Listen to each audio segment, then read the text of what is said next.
Selamat pagi. Shalom. Iya, hari ini sudah pukul 7 lebih 5 menit ya. Mohon maaf, hari ini ada kendala ya. Ada sesuatu yang harus disikapi, tapi puji Tuhan hari ini kita masih memiliki kesempatan untuk kita datang kepada Tuhan, menjadi pembiasaan bagi anak-anak SD Kristen Petra Jombang. Anak-anak, ada satu pujian yang membuat saya itu terberkati. Kenapa? Karena yang nyanyikan pujian ini adalah seorang cewek, gadis cantik, melayani Tuhan, dipakai oleh Tuhan. Dalam usia muda ternyata ya nggak tahu rencana Tuhan itu apa. Tiba-tiba dipanggil oleh Tuhan dan mendadak banget. Penolong yang setia. Tahu pujian itu? Kau lebih tahu. Nah, itu. Ya, ayo kita bersama-sama menyanyikan pujian ini.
Kuasa di dalam nama Tuhan Yesus.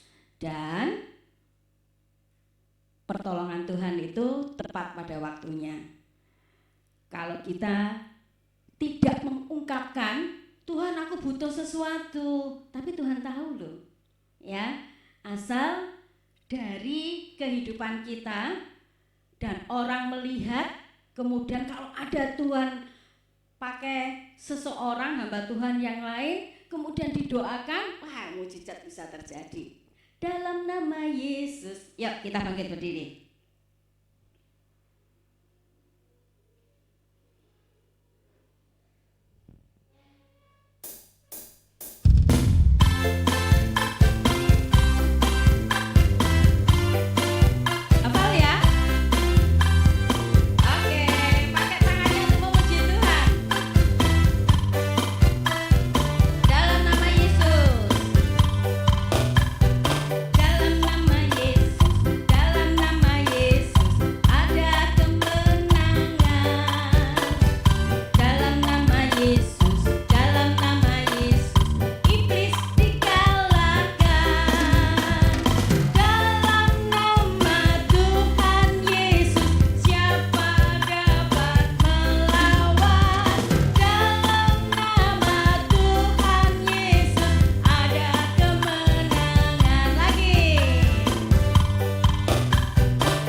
Silakan duduk kembali.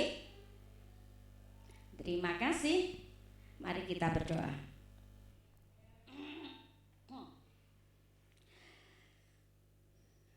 Bapa, inilah iman kami. Kami bangga memiliki Tuhan Yesus.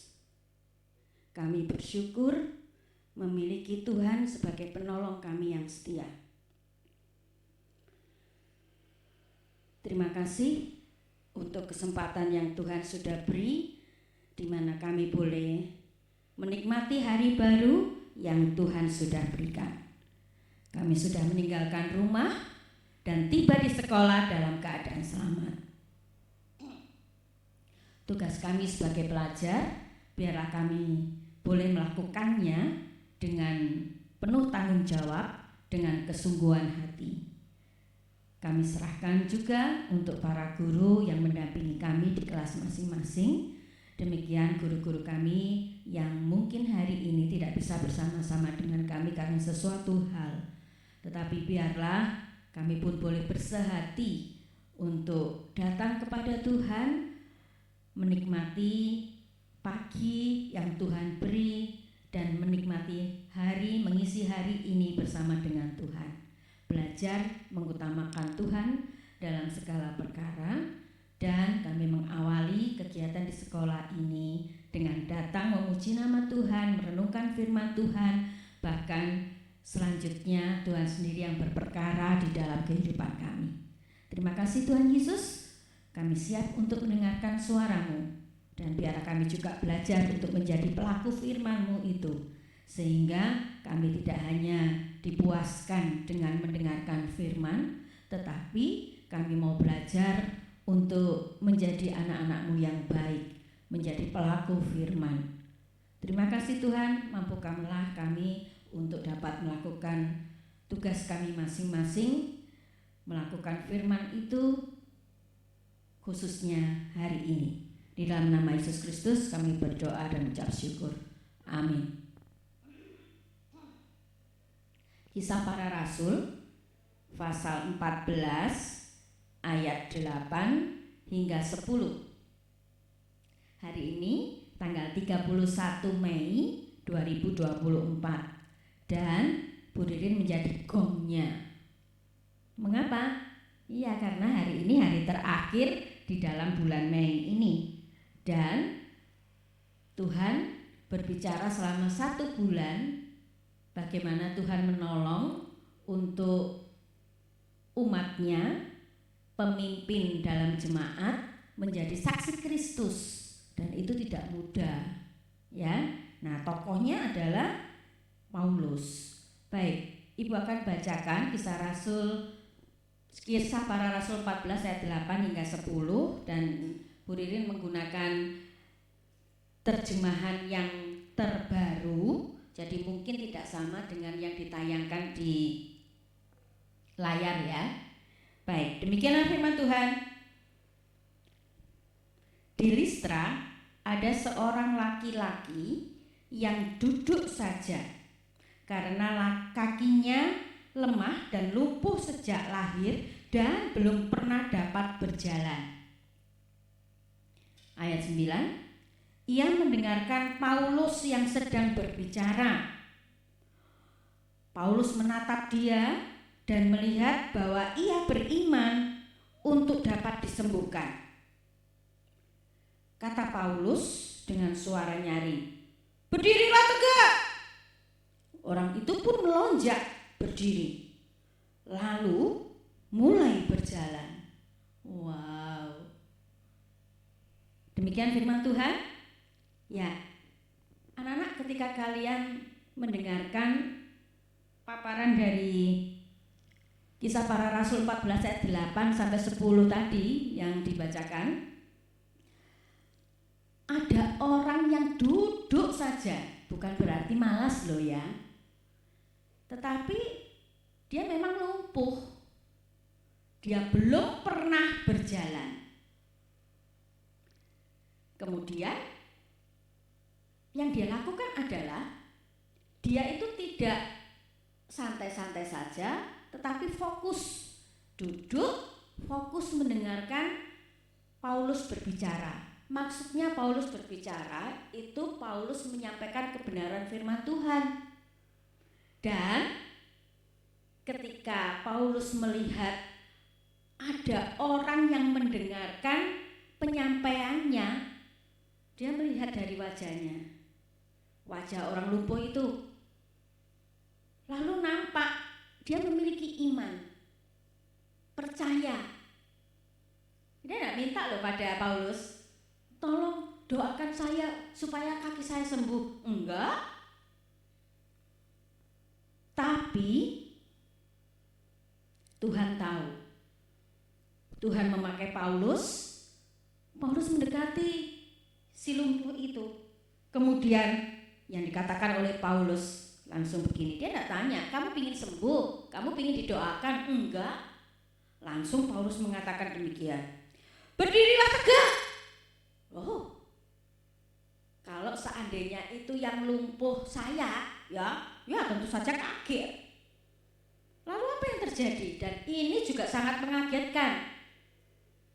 Orang itu pun melonjak berdiri, lalu mulai berjalan.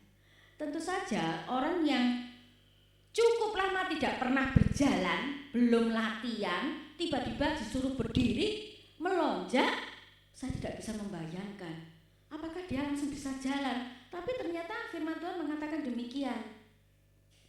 Saya jadi teringat Bu Wiwin, ya. Begitu saya mengatakan keren banget. Bagaimana mengalahkan kekurangan fisiknya dengan menggunakan alat yang Tuhan berikan itu, ya, krek, itu tongkat. Kalau seandainya Bu Wiwin jalan kaki, itu harus menggunakan alat tersebut. Itu pun gak gampang langsung loncat, langsung berdiri. Tapi Bu Wiwin itu sudah latihan cukup lama, mulai kecil dan menggunakan tongkat tersebut. Terus kalau seandainya tongkatnya itu hilang, tentu saja tidak bisa jalan. Tapi untuk si lumpuh ini anak-anak, dia tidak pernah latihan. Hanya karena Paulus itu melihat, loh, ada orang yang lumpuh tapi begitu serius mendengarkan penyampaian dari Paulus dan memiliki iman terlihat dari atau wajahnya, ekspresi wajahnya bahwa dia sungguh-sungguh percaya. Paulus hanya memerintahkan dengan 2 kata. Berdirilah tegak. Langsung dia melakukan apa yang Paulus perintahkan. Dan puji Tuhan, kesembuhan itu diterima. Anak-anak, di SD Petra ini ada yang rutin setia mendengarkan firman Tuhan. Tapi seringkali pagi hari Regi berlalu begitu saja, tidak mendengarkan dengan sungguh-sungguh, tidak serius, bahkan mainan. Ya toh? Nah, itu akan menghalangi berkat Tuhan. Itu akan menghalangi mujizat yang akan Tuhan nyatakan dalam hidupmu. Sehingga akibatnya ada beberapa anak Petra yang beberapa tahun yang lalu itu terpaksa tidak naik kelas. Mengapa? Yaitu tadi melakukan kehidupannya, melakukan imannya, melakukan tugas-tugasnya tidak dengan kesungguhan hati. Tidak beriman, tidak fokus. Nah, ini syaratnya hanya mendengarkan dong. Dia tidak bisa apa-apa tetapi rutin atau setia untuk melakukan firman Tuhan. Apa? Enggak gampang jadi pendengar. Kita mendengarkan tetapi seringkali pikirannya kemana-mana. Nah, bagaimana bisa memunculkan iman kalau dia tidak fokus? Hari ini kita diajari oleh Tuhan, ayo setiap pagi kita belajar untuk fokus. Setiap hari kita belajar untuk mendengarkan sungguh-sungguh. Nyanyi, ya nyanyi sungguh-sungguh, gak asal-asalan, males. Oke? Dan pasti berkat itu akan kita terima. Mudah perkara itu? Enggak. Sulit. Karena kadang-kadang saya lewat ketika ada Regi itu tidak mendengarkan dengan sungguh-sungguh. Juga gurunya kadang-kadang sibuk sendiri, sibuk ngatur muridnya. Loh Bu, kalau nggak diatur kan salah gitu. Iya, tetapi di awal ketika sudah ada kata-kata selamat pagi, shalom, itu dengarkan. Loh, yang mimpin kan bukan hamba Tuhan, bukan Paulus, bukan pendeta. Yang mimpin kan anak-anak, teman-temanku, kakak kelasku. Tetap ketika orang diberi kesempatan untuk memimpin, Tuhan itu memberi mandat. Mandat itu apa ya? Memberi perintah untuk memimpin semuanya. Dan yang dipimpin harusnya ikut mendengarkan, sikapnya yang betul. Ya, oke. Tidak mudah kita melakukan firman yang Tuhan tentukan hari ini, tetapi ayo kita belajar. Saya juga belajar. Kadang-kadang saya juga terganggu ketika Regi ada tamu di kantor. Otomatis nggak fokus. Makanya saya dulu pernah mengatakan pada waktu Regi nggak boleh terima tamu, ya, baik itu orang tua maupun siapapun lah. Jadi ayo kita mengambil waktu untuk Regi dengan benar, mengarahkan perhatian kita, fokus kita menyanyi, memuji Tuhan dan mendengarkan firman Tuhan. Dan yang terlebih penting adalah yang sangat sulit, yaitu menjadi pelaku firman. Gampang ngomong, tetapi untuk melakukan firman Tuhan belum tentu berhasil, ya, termasuk yang ngomong, termasuk Bu Ririn. Ada kadang-kadang Bu Ririn jatuh dalam dosa, tidak bisa melakukan firman yang Tuhan tentukan. Tapi ayo kita terus belajar dan belajar, ya. Di minggu yang terakhir bulan Mei, hari terakhir bulan Mei, Tuhan ingatkan itu supaya di tanggal 1 Juni, hari Sabtu ya, hari lahir Pancasila, kita berada di rumah nggak mendengarkan Regi, tapi banyak cara untuk mendengarkan suara Tuhan di pagi hari, ya. Sumbernya banyak. Amin. Mari kita berdoa. Tuhan Yesus, terima kasih Engkau sudah berbicara kepada kami, dan hari ini kami siap untuk melaksanakan tugas kami sebagai pelajar. Kami sudah siap melakukan dan mengerjakan SAT yang harus kami selesaikan. Kami bersyukur untuk pertolongan Tuhan sepanjang hari yang sudah kami lalui, bahkan persiapan yang dilakukan oleh anak-anak, utamanya murid kelas 5 yang harus membuat proyek dan membawa hasilnya hari ini untuk dipresentasikan. Demikian juga untuk kelas-kelas yang lain, kelas 1 hingga kelas 4. Kami tahu dan Tuhan pasti akan memberkati persiapan anak-anak dengan kesungguhan hati. Dan hari ini dapat mempresentasikan atau mengisi jawaban yang sudah disiapkan oleh guru untuk boleh diselesaikan. Terima kasih Bapak. Harapan kami, permohonan kami adalah apa yang kami lakukan hari ini mendatangkan berkat, mendapatkan nilai yang memuaskan, bahkan kami belajar untuk tetap berharap kepada Tuhan. Terima kasih Bapak, kami serahkan hari ini dalam tangan pengasihan-Mu. Kami teringat untuk Budina yang saat ini terpaksa tidak bisa datang ke sekolah karena harus mendampingi putranya yang sedang dirawat di rumah sakit. Demikian juga untuk rekan kerja kami Pak Haikal dan Pak Ipung yang beberapa waktu lalu tidak bersama-sama dengan kami karena kondisi fisiknya tidak memungkinkan. Biarlah Tuhan sendiri yang menyembuhkan, menolongnya, sehingga kami pun boleh melihat bahwa mukjizat serta pertolongan Tuhan tetap ada pada kami semua. Terima kasih Bapa, kami serahkan semuanya itu hanya ke dalam tangan pengasihan Tuhan kami Yesus Kristus. Amin.